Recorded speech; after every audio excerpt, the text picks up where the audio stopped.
How's it going, everybody? Welcome back to my channel. And today I'm going to be telling you 7 things that you can do to start a career in cloud engineering.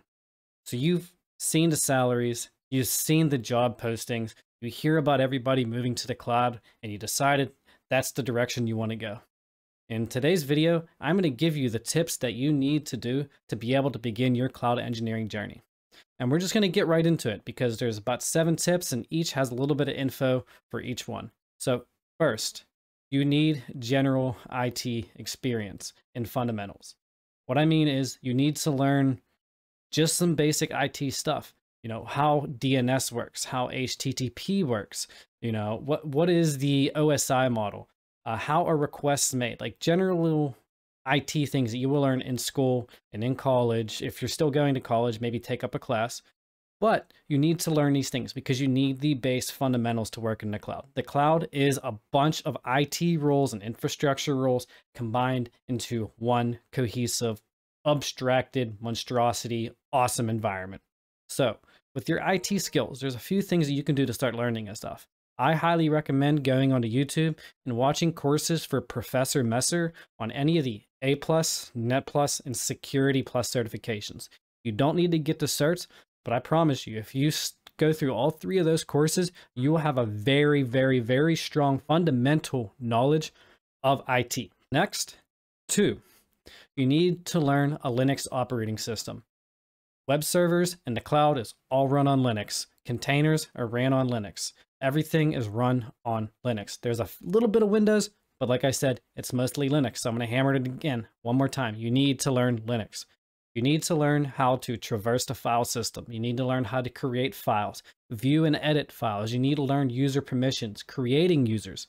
You need to learn how to update packages and patch instances because this is all fundamental to cloud work. Even though we're in a cloud native container world, containers are run on Linux. So you need to learn this stuff. So what I would do is I would go to Linode and get a VPS server for $5 a month, spin up a Ubuntu instance, watch a few YouTube or Udemy courses on administering Ubuntu, and just go from there. You need to learn these basics because everything is based off of Linux for the most part. Now, number 3, you need to learn Docker. You need to learn these containers. And I had to put this 3 is because it is important. We live in an ephemeral container world, which means you can bring up and scale your applications as needed. You can kill them off. You can update them. It just makes deployment life so much easier. And how the Linux OS and your basic IT skills play into this is because when you create a container image, you're creating a containerized operating system to host an application. So what I want you to do is, why don't you pull down an Nginx or an Apache container, use a Docker file to build it, learn how to expose the different ports, you know, for 80, 443 for HTTPS. You need to learn how this stuff works. And this is where your operating system knowledge is going to come in because you're going to have to install packages. You're going to have to run updates. You're going to have to create a user that holds and runs your application. So you want to learn some of the best practices around Docker. You don't have to be the biggest expert in the world at it, but you should have a very good grasp and knowledge of how to do Docker the right way. You can download it locally on your Windows system, your Mac system, on the VPS you created for Linux. Just start learning Docker. And I would go to YouTube or Udemy and just find a Docker course. Do not worry about the Docker certifications. No one actually even cares about those. Back to my list. 4, you need to learn a scripting language. You need to learn Python. Python is the glue of the cloud. And what I mean by that is Python is used to hit the different software development kits or SDKs to pull down information. Say if you wanted to see how many servers were running or stopped in your Amazon environment, you want to see who has access, you want to get a bunch of data, you're going to use Python for that. So you need to learn Python. I would highly recommend a book called Python Crash Course and follow the first half of that book to a T. The second half is a bunch of projects. You can continue with that if you will, but I would just learn just the first half of the book because each chapter has different challenges for it, and just get comfortable with Python. You need to learn what lists are. You need to learn dictionaries. You need to learn how to create functions. You just need to learn how to use the language Python. So now that we've made it there, you need to learn your AWS fundamentals. And now you're finally getting into the cloud work. And I'm not saying you have to go create the biggest application in the world, but you need to learn how AWS works. 5, 6 years ago, you can get an AWS certification and most likely land a job. And a lot of those issues are apparent today from all the data breaches from people having insecure environments. Legacy AWS infrastructure is poorly configured. System defaults everywhere are poorly done. So now you need to learn these fundamentals using either a Udemy course for the cloud practitioner and as well as the solutions architect. Now, later on, you should probably try to get these certifications because if you don't have any experience, they're going to help you. However, they're not exactly needed. I have one certification, but I got my cloud jobs without any of them. The only one I have is cloud practitioner because I was bored on one weekend and I took it. I believe in hands-on knowledge. So following these courses or even in Udemy or Cloud Guru will give you some hands-on knowledge, a basic knowledge of IAM, EC2, VPC, RDS, the core infrastructure of AWS and how it all works. And now that you've built up this big base of knowledge, you know general IT and ports and DNS and HTTPS, the OSI model is pretty important still to this day. Even though these are cloud data centers, you need to understand how data is ran. You understand how to build a Linux system. You know how to add users. You know how to add packages. You know how to administer it. You know Docker.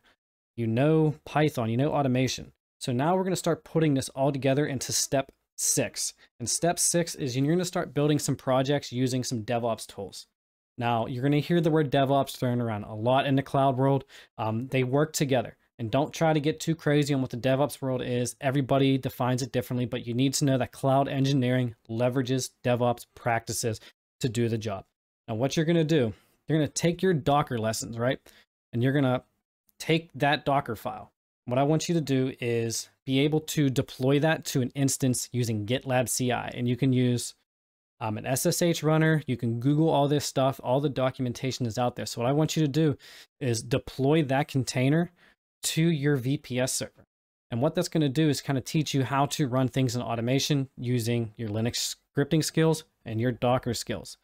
And now on top of that, what I want you to do is I want you to learn how to automate server deployments using Ansible. So when you spun up your VPS server, you had to manually install everything. You had to install Docker and all its dependencies in Containerd. I want you to learn how to create an Ansible playbook. Use a playbook that you can use.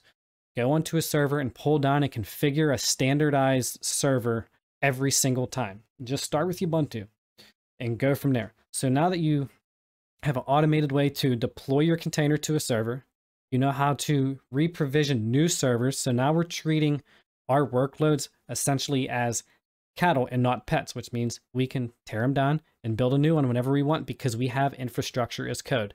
And now the third tool, now that we're talking about infrastructure as code, is Terraform. You need to know Terraform. And what you're going to have to do is I want you to take that knowledge that you learned from your AWS courses and rebuild your VPCs, your buckets, and your RDSs. I want you to rebuild that all in Terraform. And then I want you to look at the AWS documentation for best practices on VPC deployments and rebuild that VPC using Terraform. And then learn how to create Terraform modules and host your own registry. And now we're going to put this all together in Git. You need to know Git so you can store your Terraform configuration. You can store your Terraform modules. You can store your Docker files, and you know how to store your Ansible playbook. So now you know artifact storing and Git repositories.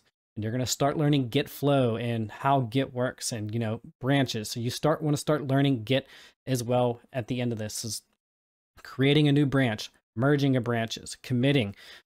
It's essential and now we live in a world where it's no longer point and click. Cloud architecture has become software-defined architecture and what is called GitOps. So you need to understand software development practices at a certain level to be successful in cloud engineering. You don't need to be an expert at it yet, but you need to understand some basic principles of using Git and storing things in Git and all that stuff. Version control is key. Now, 7. We already touched on CI/CD a little bit just to push it out, but I want you to expand that further. And what I mean by that is I want you to create automation I want you to create a GitLab CI that you can create a Linode server by running a pipeline. And when that server spins up, it's going to pull down the Ansible playbook. And then you're going to deploy your Docker container on it. And you're going to be like, whoa, that seems like a lot. Well, it is, but that's going to be the gist of the game. That's what we do. We automate things. We make standardized deployments. We create guardrails to make secure, repeatable environments. And that's what the cloud enabled us to do. And also, in that mix, you're going to use Terraform. You can use Terraform to deploy your Linode server. Then you can use your pipeline to say, hey, you want to run a SSH daemon or user data to pull down your Ansible playbook and then push your container to it once it's all done. Or, and finally, after, you can move this workload to AWS. I want you to pre-provision your entire AWS account or your VPCs and your buckets and servers using Terraform in a pipeline. So you're going to create an infrastructure pipeline. And if you go on terraform.com, they have it documented on what's best practices for this infrastructure. Now, this is just the tip of the iceberg. This is just to get started. And whenever I've interviewed or interviewing any junior candidates for a DevOps role or a cloud engineering role, these are the things that we're looking for. And if you can get these skills down before you start interviewing, you're going to put yourself so far ahead of everybody else, it's not even funny. Because people still think if they get 2 AWS certs that they're going to get a job. Let me tell you, you're not. There's the AWS, the cloud world has become so complex that you need to understand so many more tools. So you have a software engineer, who becomes a master at, 2, 3, 4 different technologies. If they're full stack, that's definitely the thing. When you're in cloud, you become a jack of all trades. You need to understand 20 different technologies. You need to understand security, infrastructure, IT, user management, all these things. And depending on where you go for a job, you'll be responsible for a lot of these or a portion of these split up among a team. So take these 7 things. I want you to learn IT, learn the Linux operating system, learn Docker, learn Python. I want you to learn your AWS fundamentals and learn how to build stuff in AWS. Then you can put it all together using DevOps toolchains, using Terraform and Ansible, Docker and CI/CD and GitLab CI. And then I want you to make an even bigger project, like I said, running infrastructure pipelines and in a Git flow fashion, and also deploying things in Ansible. It's the gist of the game. It's automation. So if you want to be a cloud engineer, you need to learn how to automate and you need to learn the basics. But that's pretty much it today. And I did this as a rant because someone asked me today, how can I get started in cloud engineering? And I hope I provided some value to you. If you got something out of this video, hit the like and subscribe button. And as always, have a nice day.